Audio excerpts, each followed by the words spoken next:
రెండో రాజుల గ్రంథము 4వ అధ్యాయము 36, 37 వచనాలు మనము చూసినప్పుడు అక్కడ షూనేము గనురాలు అని ఒక స్త్రీని మనం చూస్తున్నామండి.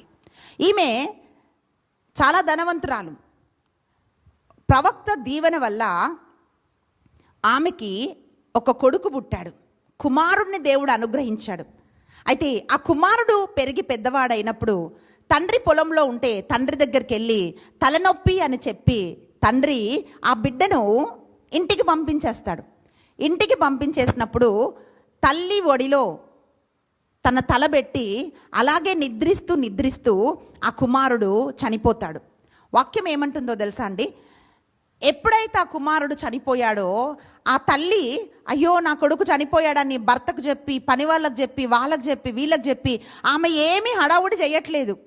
ఈ షూనేము గనురాలు ఏం చేస్తుందంటే ఈ ప్రవక్త కొరకు మేడ పై గదిలో ఒక చక్కటి గదిని ఆయన కోసము తయారు చేయించిందండి.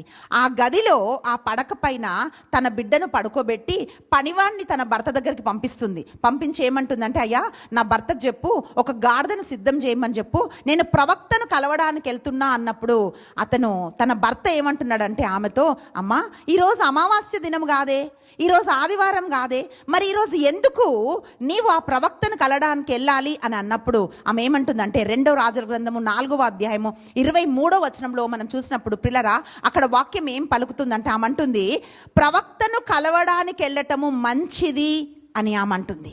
గమనించాలండి, ఆమె ఏమంటుందంటే ప్రవక్తను కలవడానికి వెళ్ళటము మంచిది అని ఆమె అంటుంది.